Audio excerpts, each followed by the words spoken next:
పరశురాముడు తన అన్నలని అలాగే తన కన్న తల్లినే చంపేశాడు అని మీకు తెలుసా? పరశురాముడు శివుడికి అలాగే కృష్ణుడికి తపస్సు చేసి వారి అంశాలను పొందాడు. పరశురాముడు అత్యంత శక్తివంతుడు అయిపోతాడు. ఒక సమయంలో పరశురాముడి తండ్రి జమదగ్ని ఎన్నో సంవత్సరాల నుండి యాగం చేస్తూ ఉంటాడు. ఆ యాగానికి వాడే నీరు అప్పుడే తయారు చేసిన ఒక పచ్చి మట్టి కుండలోనే నీరు తీసుకొని రావాలి. అలా ఒక కుండని తీసుకొని రేణుకాదేవి నది దగ్గరికి వెళుతుంది. అక్కడే అందగాడు అయిన గంధర్వుడు దేవకన్యలతో నదిలో సరసమాడుతూ స్నానం చేస్తూ ఉండడం చూస్తుంది. అలా వాళ్ళు సరసంతో పాటు శృంగారం కూడా చేసుకోవడం చూసిన రేణుకాదేవి ఏదో కోరికతో ఆ పచ్చి కుండని ఆమె చేతులతో గట్టిగా ఒత్తుతుంది. అప్పుడు ఆ కుండకి చిన్న సొట్ట పడుతుంది. ఆ కుండతో నీరు తీసుకుని యాగం దగ్గరికి వస్తుండగా జమదగ్ని ముందు ఆ కుండ పగిలిపోయి ఆ నీరు ఆయన మీద పడిపోయి యాగం మొత్తం భంగమైపోతుంది. ఎన్నో సంవత్సరాల నుండి చేసిన యాగం భగ్నం అవడంతో జమదగ్ని కోపంతో ఆమె ముఖం చూస్తాడు. ఆమె ముఖం చూడగానే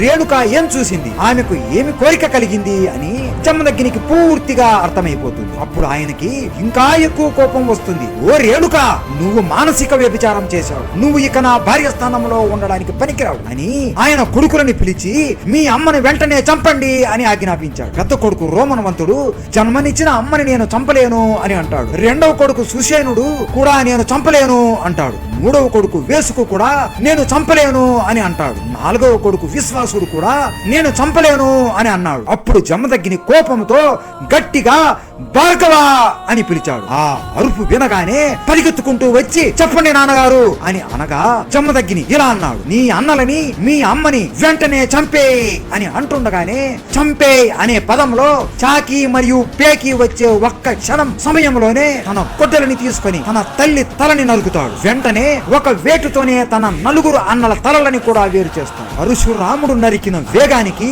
వాళ్ళ శరీరాలు అన్ని నుజ్జు నుజ్జు అయిపోతాయి. ఆ మండపం అంతా అవయవాలతో పేగులతో రక్తంతో నిండిపోయి ఉంటుంది. జమదగ్ని కూడా ఆశ్చర్యపోతాడు.